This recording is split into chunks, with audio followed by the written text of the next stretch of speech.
나봇의 포도원. 이 나봇의 포도원이 주는 메시지가 있습니다. 오늘 그 메시지가 바로 어디를 가리키느냐?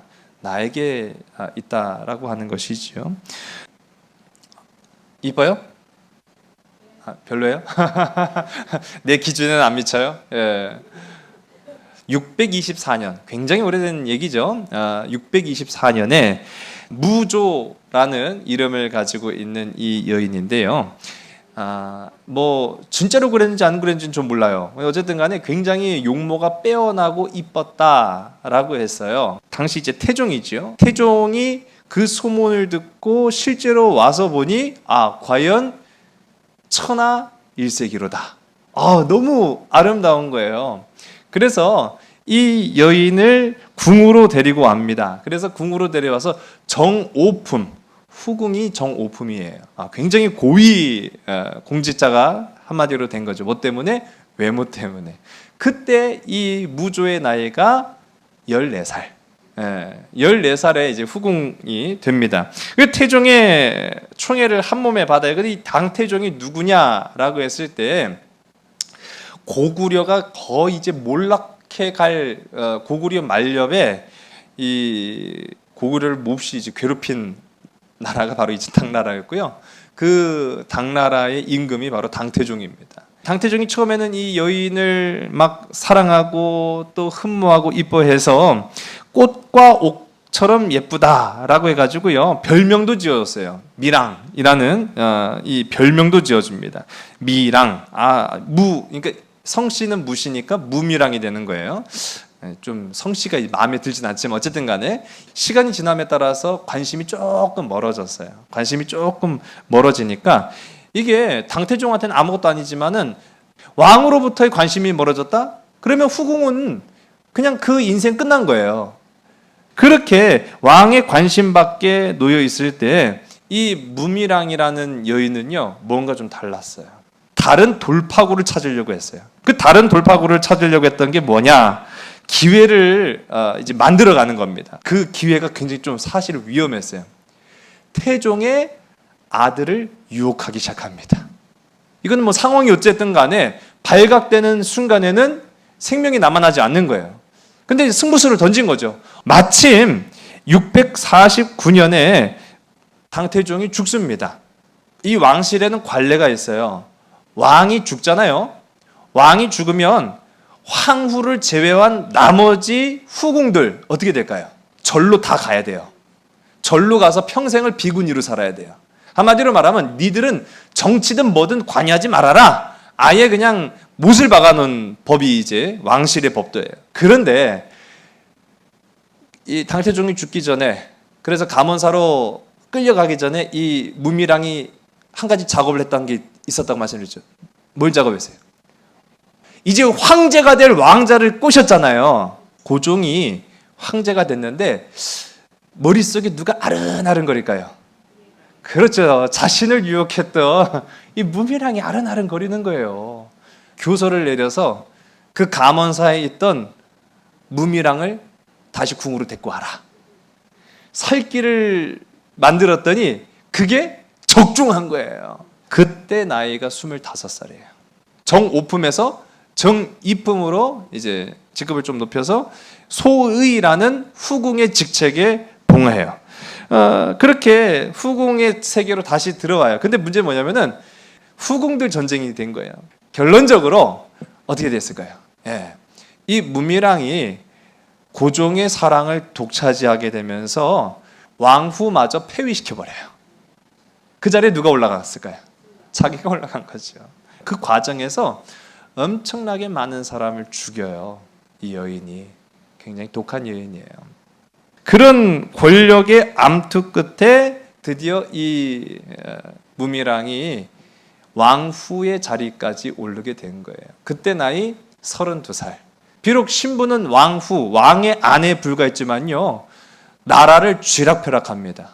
나라를 쥐락펴락해서 50년간을 통치를 해요. 누구도 그 권세에 감히 한마디도 하지 못합니다. 권력을 잡았지만 거기에 만족하지 못했어요. 나중에 고종도 죽습니다. 고종이 죽고 그 자리를 예종, 그 아들 예종이 황제의 자리에 오르는데 어떻게 했을까요? 황제의 자리에서 끌어내려요. 황제의 자리에서 끌어내리고 누가 황제가 될까요? 그렇죠. 자기가 황제가 됩니다. 이제 대단하지 않습니까? 어떻게 보면은 굉장히 상식적이지 않은 방법이에요. 부정적인 그런 방식을 가지고 황제가 되었음에도 불구하고 아무도 뭐라고 한 사람이 없었어요. 아무도 뭐라고 하지 못했어요. 왜 그런가 하면은 나라를 잘 다스리고 번영일로를 걷자 경제가 살아나기 시작했고요. 또 영토가 더 확장됐어요. 이 시대에 고구려가 무너집니다. 예, 이 시대에 백제도 무너졌어요. 당나라에 의해서. 그러니 누구 하나 잘 되는데 누가 뭐라고 하겠어요. 그러니까 아무도 그 방식이 옳지 않음에도 불구하고 뭐라고 하는 사람이 한 사람 없었다는 말이에요. 그렇게 평안한 삶을 살았습니다. 그리고 마침내는 이 측천무후가 말년이 되었어요. 노년의 나이가 되었어요. 노년의 나이가 돼서 보니까 두려울 게 한 개도 없던 여인이었거든요. 지금까지 살아오면서. 근데 두려운 게 생겼어요. 무엇가 두려웠느냐? 나중에 내가 죽고 나면 역사가들이 나를 어떻게 평가할 것인가에 대한 두려움이 생긴 거예요. 81세에 죽어요. 81세에 죽고 이 측천무후의 비는 아무것도 진짜 안 새겨놨어요. 그래서 비의 이름을 무자비, 아무것도 쓰여지지 않은 비 하나만을 남겨놓고 생을 마감하게 돼요. 제가 이 말씀을 이야기를 잠깐 드리는 이유가요. 오늘 말씀과 약간 관계가 있기 때문에 제가 말씀을 드려요. 고대 근동 이제 우리 지도를 잠깐 보시면은 이게 이스라엘이 분리된 겁니다. 남과 북으로 분리돼서 위로는 북이스라엘이고요, 아래로는 남유다. 고대 근동 시대에는요, 이스라엘과 주변 국가가 이렇게 매우 밀접하게 붙어 있다라고 제가 지난 시간 다 말씀드렸죠. 붙어 있으면 문제가 돼요. 그렇죠. 붙어 있으면 문제가 돼요. 그러니까 떨어지시라고요. 이렇게 했죠. 관계를 유지해야 되는데 그 관계가 굉장히 민감한 관계였다. 그래서 이전 시간에도 제가 말씀드렸습니다만은 국가 간의 동맹 관계를 가장 잘 유지할 수 있는 최선의 방법이 뭐였다?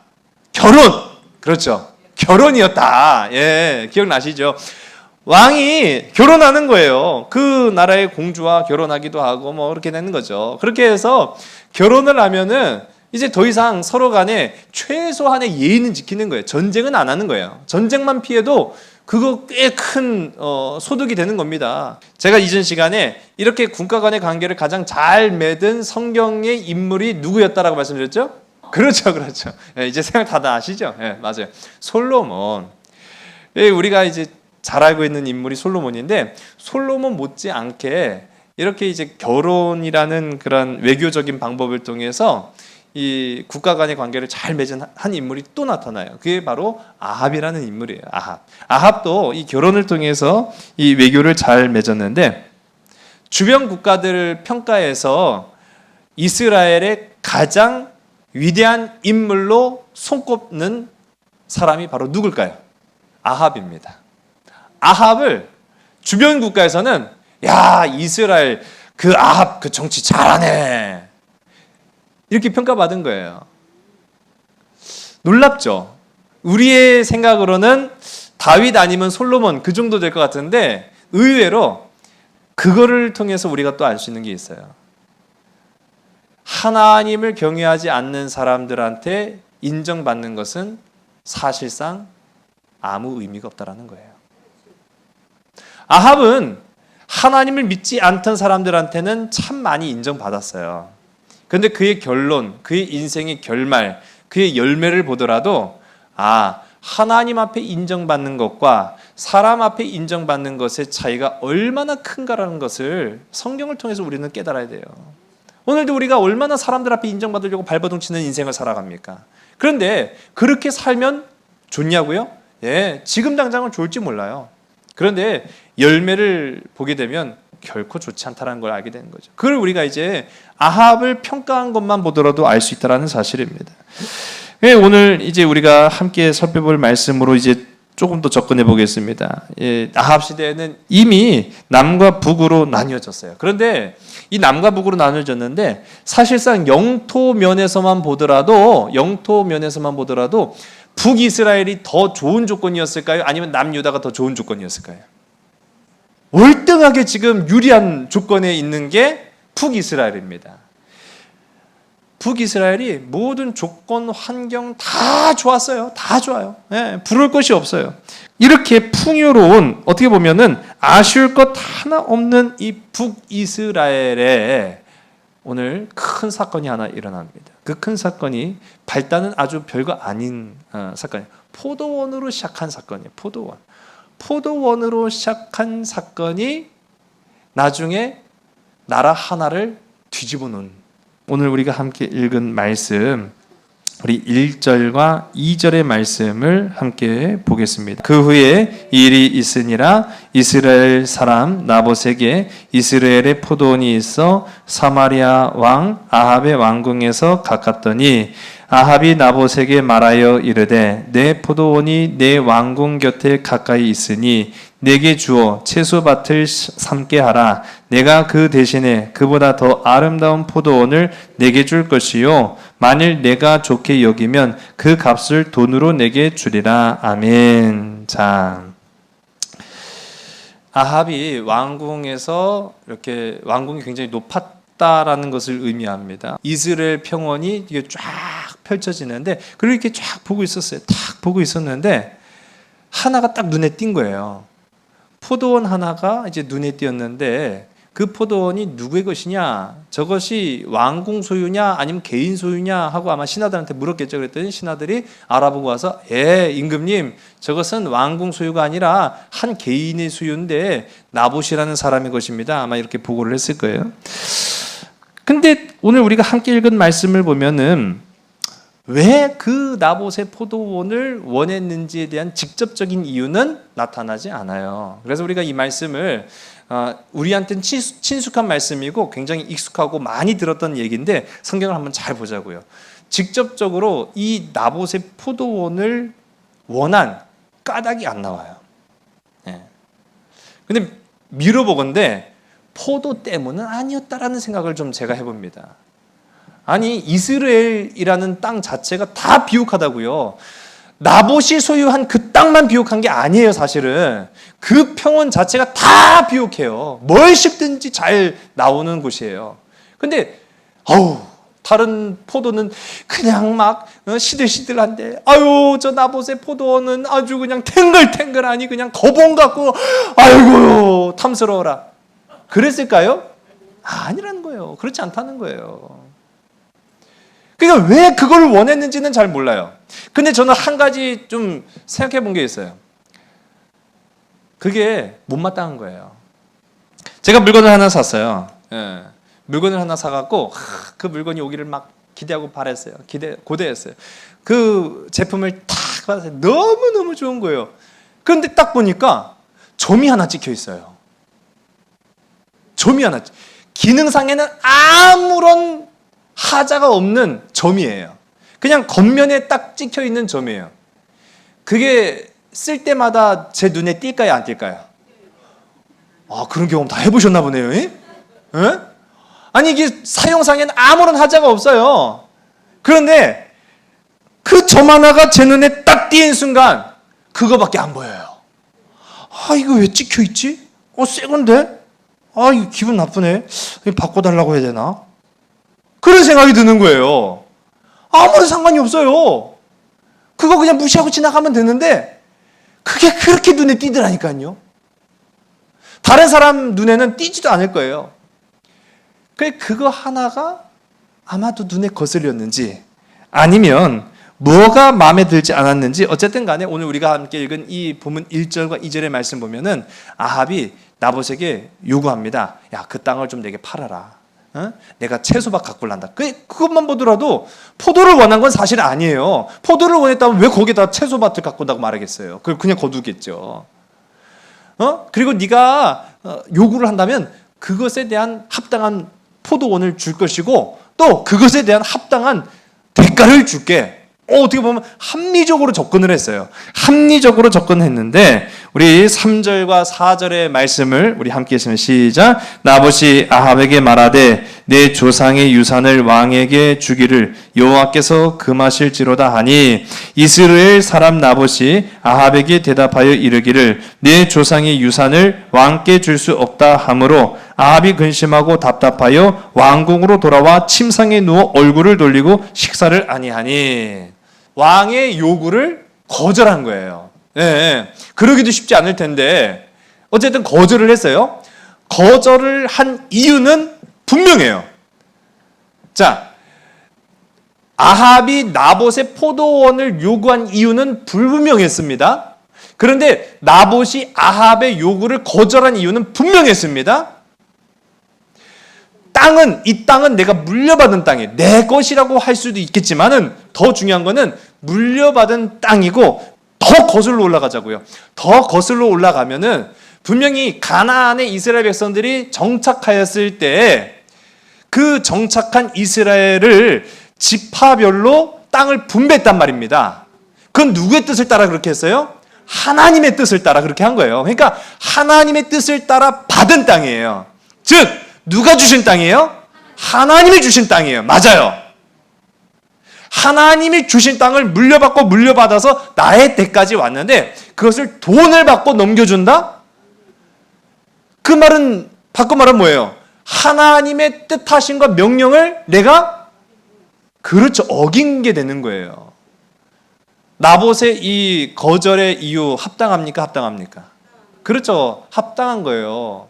쉽지는 않아요. 보세요. 권력 있고 힘이 있는 왕이 요구했는데 그걸 면전에서 거절한다는 것 자체가 쉽지 않은 일이에요. 그럼에도 불구하고 우리가 함께 읽은 이 3절의 말씀 보니까 나봇이 속으로 그렇게 생각했어요. 이거 여호와께서 금하실 것인데 하나님한테 벌 받는 걸 두려운 거죠. 저는 이게 바른 신앙의 모습이라고 생각해요.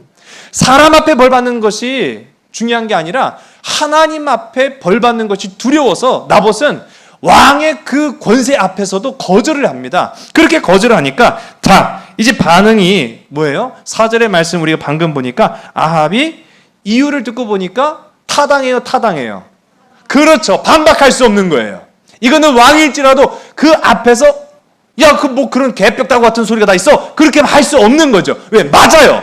맞았기 때문에 더 이상 반박하지 못하고 왕궁으로 돌아왔는데 이 아합의 심정을 성경이 뭐라고 했느냐라고 하면 근심하고 답답하여 라고 말하고 있어요.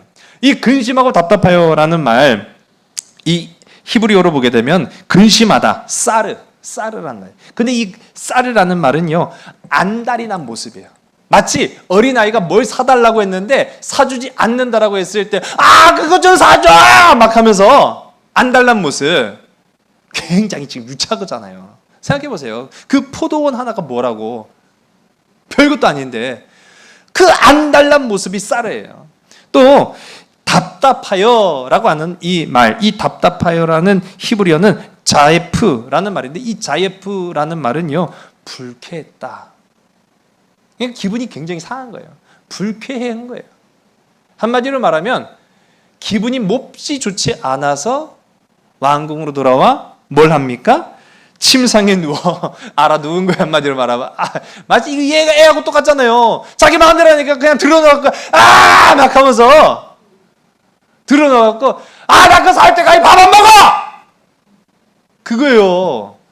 이게 무슨 왕이요 애요. 그렇죠? 네. 그런 모습이 이제 나타나는데 오늘 이 본문의 말씀까지 우리가 딱 접근해 놓고 보면 왕이라도 다 가질 수 있어요, 없어요? 그렇죠. 이걸 말하는 거예요. 왕이라 해서 다 가질 수 없는데 지금 아합은 그것을 인정하지 못한 거예요. 왕이라고도 다 가질 수 없다는 그 사실을 인정할 수 없는 그 모습을 근심하고 답답하여 안달나고 불쾌한 그런 모습으로 나타나고 있다는 겁니다. 자, 이때 딱 하고 등장한 인물, 제가 앞서서 측천부 얘기를 괜히 들은 게 아니라 이제 그와 버금가는 한 인물의 여인이 등장합니다. 이세벨이 등장하게 되죠. 이세벨이 등장해요. 우리 5절부터 우리 7절까지 말씀을 함께 봅니다. 시작. 그의 아내 이세벨이 그에게 나와 이르되 왕의 마음에 무엇을 근심하여 식사를 아니하나이까?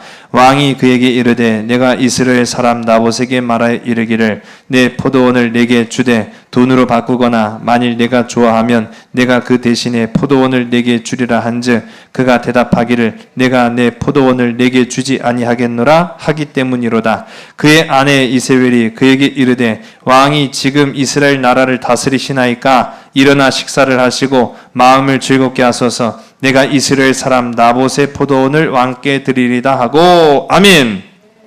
한마디로 말하면요, 왕이 지금 어디 갔다 왔는데 침대에 들어 누워가지고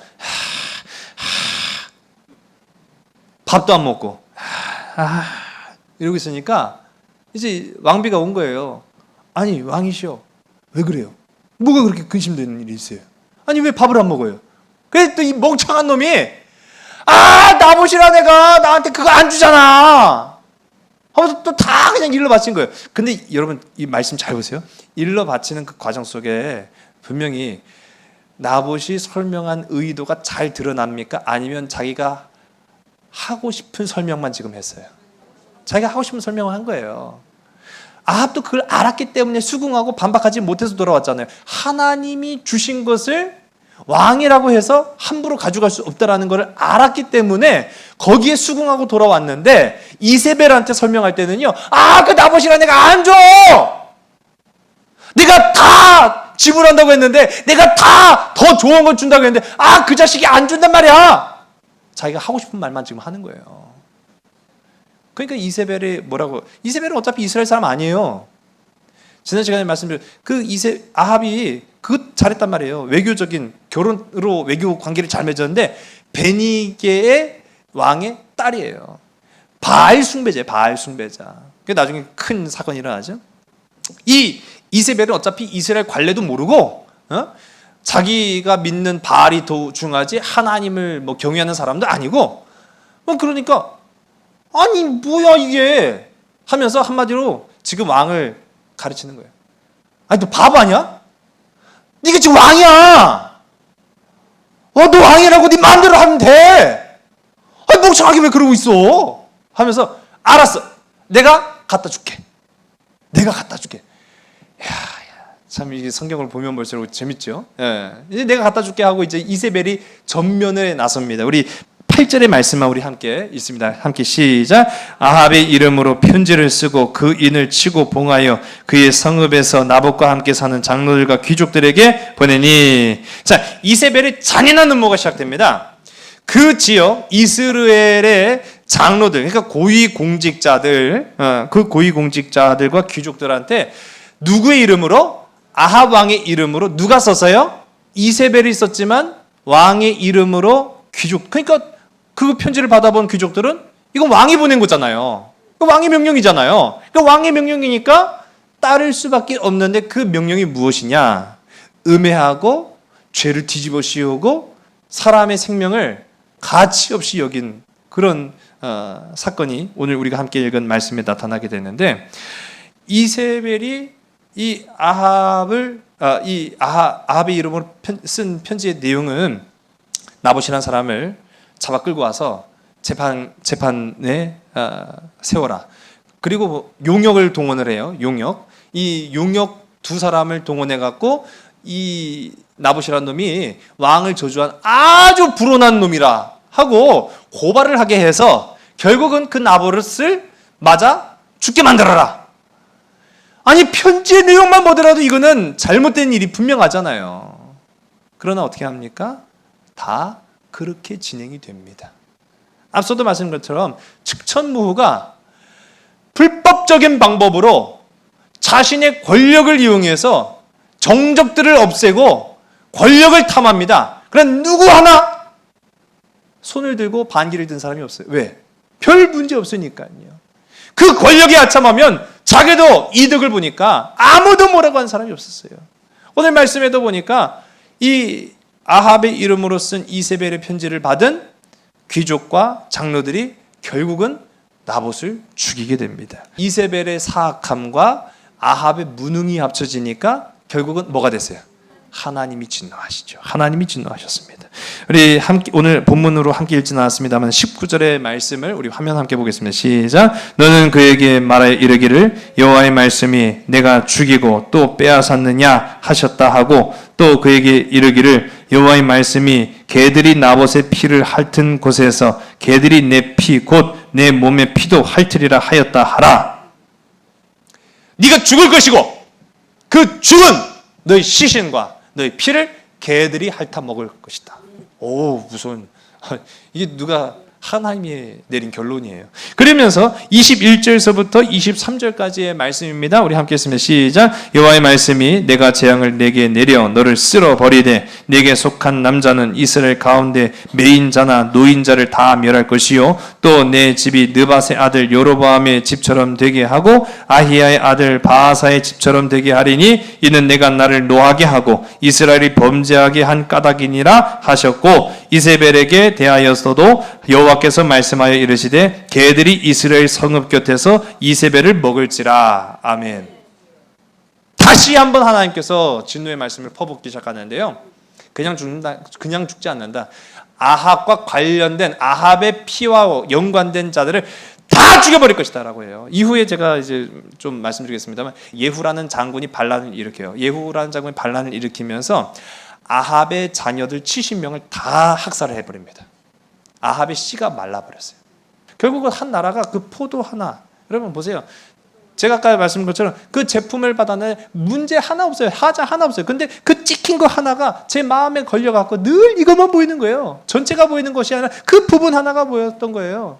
그 욕심 하나가, 그 욕망 하나가 인생을 망치고 가정을 망치고 그 욕망 하나가 나라를 망쳐버렸어요. 그 작은 욕망 하나가 나라를 망쳤어요. 왕이 죽고 왕비가 죽고 그 왕자들이 다 죽었어요. 아합이 전쟁터에서 꾀를 써요. 아합이 전쟁터에서 꾀를 썼음에도 불구하고 적군이 쏜 무심결에 쏜 그 화살이 아합의 갑옷을 꿰뚫어 죽입니다. 그리고 그 흘린 피를 진짜 개들이 핥아먹기 시작해요. 하나님이 말씀하신 그대로 됐어요. 자, 방금 제가 말씀인 것처럼 왕이 죽었어요. 그리고 그 아들이 왕이 됐지만 그 아들을 죽인 쿠데타의 한 인물이 등장합니다. 예후라는 장군이 들고 일어났어요. 그 예후라는 장군이 왕도 죽었어요. 이제 그 아들도 자기가 처단했어요. 그리고 나서 이세벨에게로 갑니다. 자기에게 온다라는 얘기를 들어요. 이제 이 말씀은 열왕기하 9장에 나오는 말씀인데, 그럼 어떻게 돼요? 두렵겠죠. 1차, 아마 저 같았으면 두려웠을 거예요. 겁나고 떨렸을 거예요. 그런데 이세벨은 뭐 하고 있느냐? 꽃단장을 해요. 미친 거 아니에요? 그렇죠. 뭔 의도인지 아시겠죠? 예, 꽃단장을 하고 기다려요. 참 사람이 이렇게 사악하고 잔인합니다. 피도 눈물도 없는 거예요. 측천무 저리 가라요. 꽃단장을 하고 기다렸는데 이 예후가 궁 안으로 들어오지 않고 궁 바깥에서 소리칩니다. 내 편에 설 사람이 누구냐라고 했을 때 넷이 몇 명이 응답을 해요. 그러면 그 여인을 창밖에 던져 죽여라. 그래서 이세벨이 창밖으로 던져지고 몸이 산산조각이 나요. 그 산산조각 난 몸을 예후는 시신을 밟고 지나갑니다. 무섭죠. 아우 잔인해요. 그런데 이제 예의는 갖춰야 돼요. 예후가 나중에 명을 내려요. 명을 내려서 이 이세벨이 누구의 딸이에요? 베니게 왕의 딸이라고 했잖아요. 그래도 한 나라의 임금의 딸이에요. 그 딸이 죽었는데 그냥 개들의 먹이로 그냥 줘버려요? 아니죠. 시신을 수습해라 라고 명령을 내려요. 근데 시신을 수습해라고 명령을 내렸는데 머리하고 손밖에 찾을 수가 없었어요. 나머지는 다 먹어치고 그랬어요. 네. 비참한 최후가 성경 가운데 나타나죠. 자, 오늘 이 말씀을 통해서 비옥했던, 그래서 풍요로웠던 이 이스라엘이 왜 이토록 피비린내 나는 참혹한 땅이 될 수밖에 없었는가? 왜 슬픔이 눈물이 나는 그런 땅이 될 수밖에 없었는가? 우리 지난 시간에도 우리 화면 보시면은 여기가 벳산입니다. 다 곡창지대예요. 다 농사예요. 1년 365일 비옥하고 풍족한 땅이에요. 그런데 왜 이곳에서 그들은 풍요와 기쁨과 행복을 누리지 못하고 이런 비참한 치유들을 연이어서 맞이할 수밖에 없는가? 여러분, 왜 풍족한데 더 갖고 싶어 할까? 그런 물음이 떠오르죠. 아니, 왜 만족하지 못할까? 임마누엘 칸트라는 유명한 철학자가 이런 말을 했다고 합니다. 가장 친한 친구의 불행 속에는 기분 나쁘지 않은 무언가가 있다. 그 말은 바꿔 말하면 가까운 사람이라 할지라도 잘 되면 기분 나쁠 수 있다 없다. 그 말을 우리 속담에 사돈이 땅을 사면 많이 아파 보셨죠? 그런 겁니다. 아니 이건 동서고금을 막론하고 똑같은 것 같아요. 임마누엘 칸트가 한 말이에요. 가장 가까운 사람의 불행 속에는 기분 나쁘지 않은 뭔가가 있더라. 자기가 체험을 한 거예요. 한마디로 말하면. 여러분, 우리는 그렇게 생각해요. 나만 행복해야 돼. 여러분, 우리가 그렇게 생각할 수 있어요. 행복? 그 나만 행복해야 돼. 아, 너 같은 게 왜 행복해? 내가 행복해야 돼. 너의 행복은 나의 불행이지만 나의 행복은 나의 그냥 행복이야. 그렇게 생각하고 우리가 살아갈 때가 있어요. 우리가 그래서 앞서도 이제 이 아합이 자신이 원하는 대로 자신이 뜻한 대로 되지 않으니까 어떻게 됐어요? 사르, 자예프, 불안하고 불쾌한 마음이 있었잖아요. 우리가 우리의 뜻대로, 우리의 생각대로, 우리의 마음대로 안 되면 우리도 어떻게 됩니까? 불쾌하고 불안한 마음으로 살아간다는 거예요. 남과 비교하면 더 잘된 게 많을 수 있어요. 더 좋은 환경일 수 있어요. 그런데 그럼에도 불구하고 내가 원한 대로 다 안 됐다고 해서 불쾌하고 불안한 마음이 우리 안에 있을 수 있다는 거예요. 여러분, 차라리 아무것도 없으면 불쾌한 마음이 들까요? 불안한 마음이 들까요? 아니에요. 일본의 한 뉴스가 물었어요. 아니, 지금 생활에 만족하십니까? 라고 했더니 우리가 예상한 답은 내가 뭐 없어서 그렇지 지금 생활에 어떻게 만족하겠어요? 그런 답을 했어야 되잖아요. 근데 딱 웃으면서 TV를 바라보며 하는 말이 전 제 생활에 만족합니다. 그러는 거예요. 전 제 생활에 만족합니다. 뭐 일할 필요도 없고요. 뭐 근심도 없고 걱정도 없어요. 그러는 거예요. 그 방송을 보고 많은 사람들이 당황했다는 거예요. 우리는 일하면서도 불안하고 근심하고 염려하는데 일하는 사람들은 힘든 거죠. 그렇게 얘기를 한 거예요. 그러니까 우리가 아예 없으면 근심할 일도 없어요, 사실은. 아예 없으면 질투할 일도 없어요. 그런데 뭐가 생기기 시작하니까 자꾸 비교가 되고요. 거기에서 불만족을 갖고요. 여러분, 오늘 말씀에도 보니까 성경적인 의미로 땅은 하나님의 것이지 매매 대상이 될 수 없어요. 그런데 그걸 알고 있음에도 불구하고 아합은 어떤 마음이 있어요? 사르, 짜예프, 속상하고 불쾌하고 불안하고 그걸 가져야 속 시원한데 라는 그런 욕망과 욕심이 자신을 가리고 말았어요. 그래서 이세벨은 죽이 척척 맞았죠. 이세벨은 당신이 왕 아니야. 당신 마음대로 해야지. 당신 마음대로 해야 행복한 거야. 왜? 나만 행복해야 되니까 라고 생각한 거죠. 여러분, 이 아합과 이세벨의 비극은요, 소유의 개념을 잘못 가진 데서 온 거예요. 내 것이 아니라 하나님의 것을 내 것이라고 자꾸만 주장한 데에서 비극은 발생하고 말았다라는 것입니다. 질투가 삶을 바꾸지 않는다는 성경적 교훈을 이 나봇의 포도원을 이스라엘 땅에서 보여주시면서 우리에게 나타내 보이신 겁니다. 여러분, 내 삶을 소중히 여기는, 그래서 투덜거리고 불평하는 것이 아니라 주신 삶에 대한 감사를 누리는 복된 저와 여러분 되시길 간절히 소원합니다. 앞서도 제가 이제 측천무, 이 피도 눈물도 없는 여인.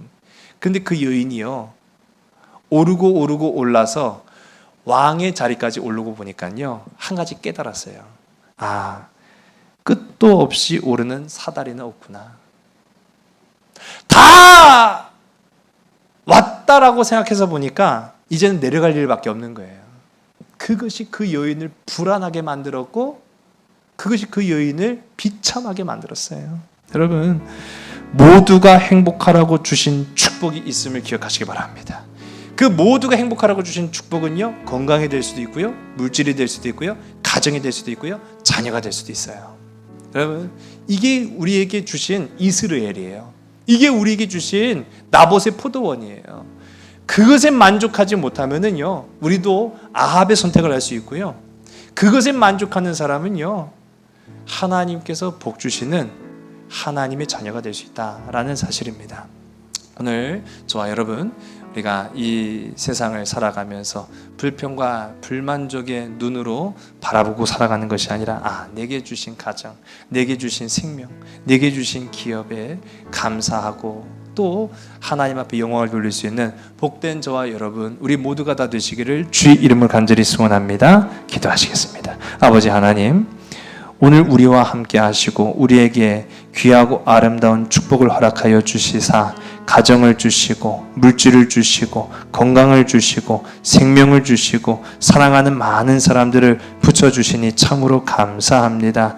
하나님께서 모두가 행복하라고 주신 이 축복, 그런데 우리가 이것을 잘 사용하지 않고 남의 축복을 빼앗고 남의 물질에 욕심을 내고 욕망함으로 말미암아 이세벨과 아합의 결론에 이르는 그러한 비참함이 우리 주변에 얼마나 많이 있는지 이루 말할 수 없습니다. 오늘 이 시간 자복하게 하시고 회개하게 하시고 오직 여호와 하나님만을 바라보는 주의 복된 자녀로 이제 내게 주신 것이 비옥하고 아름다운 땅 이스라엘임을 깨닫는 주의 자녀들, 주의 백성들 되게 인도하여 주시옵소서. 이제 남은 3일 세상 가운데 가정 가운데 살아갈 때 우리 안에 기쁨이 회복되기를 원합니다. 우리 안에 평안이 회복되기를 간절히 소원합니다. 우리 안에 건강도 회복되기를 원합니다. 용기 주시고 위로함을 주시며 우리에게 생명의 공급자가 되시는 주님만 바라보는 주의 귀하고 아름다운 지체들, 예배자들이 되게 인도하여 주시옵소서. 모든 것을 주께 온전히 의탁하오며 사랑 많으신 예수 그리스도의 이름으로 감사하며 간절히 기도드렸사옵나이다. 아멘.